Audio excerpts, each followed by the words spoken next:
Amigos, costuma-se falar muito, entendeu? Citando o Joaquim Nabuco, sobre a escravidão, os efeitos da escravidão no Brasil. Isso é fato, quer dizer, nós somos no século XX agora atingidos pelos problemas engendrados pela escravidão no Brasil. Mas eu queria falar também que na nossa formação nacional, eu estou tratando exatamente dos fundamentos de um projeto nacional,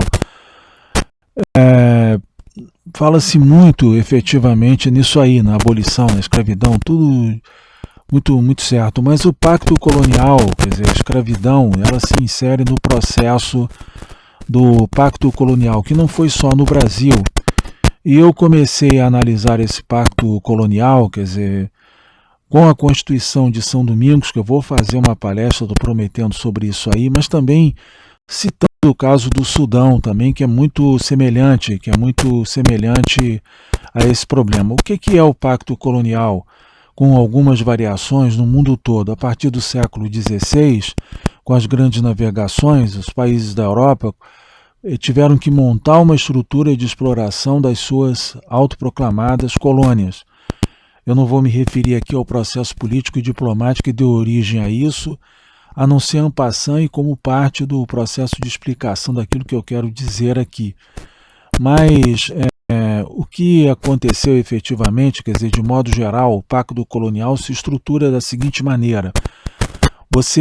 Os países da Europa colocam uma elite dominadora, controladora nas colônias e sugam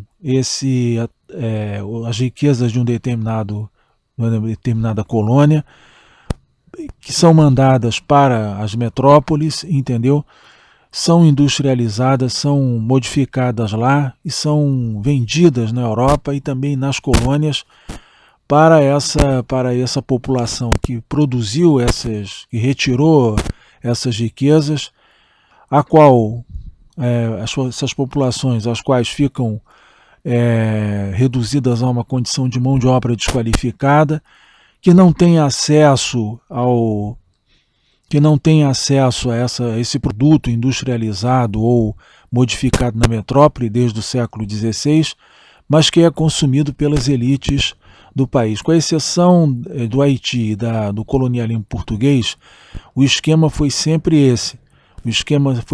Depois eu vou falar um pouco sobre essa questão. Também no Sudão não houve uma elite nenhuma lá também, não se formou nenhuma elite lá, só ficou a Inglaterra e setores, digamos assim, de segunda classe interessados quer dizer, grupos do interior do país que acabaram sendo manipulados de uma certa forma pelas metrópoles. No caso, por exemplo, do Haiti, havia um projeto, a partir de Toussaint Louverture, havia um projeto de constituir, digamos assim, uma elite na relação com a França, porque Toussaint não queria se apartar da França. Mas no caso, por exemplo, depois que Toussaint Louverture foi preso e morto, não é? Dessalines fez uma independência ainda mais radical e essa independência causou um problema terrível para o Haiti que persiste até hoje. Por quê? Porque o Haiti ficou isolado. Então o que existe de elite dirigente no Haiti são grupos de pessoas que se aproveitam desse sistema colonial, não ajudando a população, mas praticando corrupção, entendeu? Na relação com outros povos. Foi assim que o Haiti se constituiu. Depois eu vou falar um pouco sobre o Sudão e depois também sobre o Brasil, mas de modo geral, o pacto colonial se dá dessa forma. O pacto colonial ele é um antecipador, assim como o navio negreiro, ele é um antecipador de Auschwitz, é um antecipador dos campos de concentração e dos campos de extermínio. Porque no campo de concentração, que é a invenção dos ingleses, geralmente se coloca uma elite do próprio povo que está sendo guetificado para, em nome dos dominadores, controlar esse povo, sempre sob alguma justificativa. E a gente vê, por exemplo, na Segunda Guerra, mesmo no gueto de Varsóvia, setores judeus que, em nome dos alemães, organizavam a população, entende?